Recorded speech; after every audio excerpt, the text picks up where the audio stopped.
The front door was unlocked. It was a different time, a safe town. That's how he got in. Sometime after midnight on June 10th, 1912, a figure entered the Moore family home in Villisca, Iowa.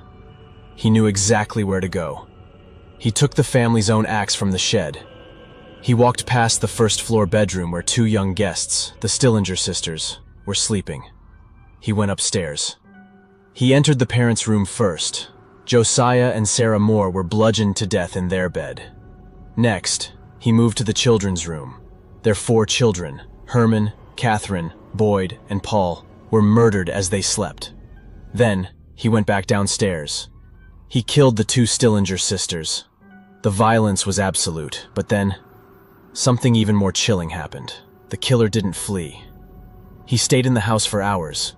He covered the heads and faces of all 8 victims with their own bedclothes, as if putting them back to sleep. He left a pan of bloody water under the bed.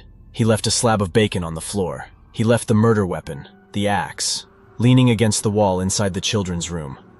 He then ate food in the kitchen and left the dishes on the table. Finally, he closed the interior doors and windows, plunging the house into a silent, dark tomb, and slipped back out into the night. The town was shattered.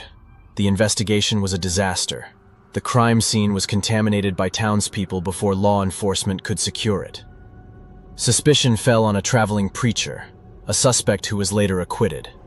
It fell on a local businessman, on a serial killer from another state. But no evidence ever stuck.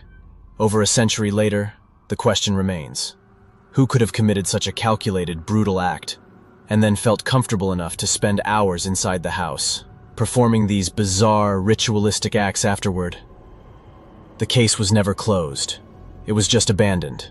And the silence from the little white house on the corner has never been broken. If this unsolved mystery left you with more questions than answers, make sure to like this video and subscribe to the channel. The truth is still out there, and your support helps us bring these forgotten stories to light. What do you think happened in Villisca? Who was the killer who felt so at home in that house of horror? Share your theories and the clue that haunts you the most in the comments below. And for another story of a single night that shattered a town and changed history forever, watch our deep dive into the 1903 Frank Slide disaster that changed everything, right here on the channel. The search for the truth continues. Until next time.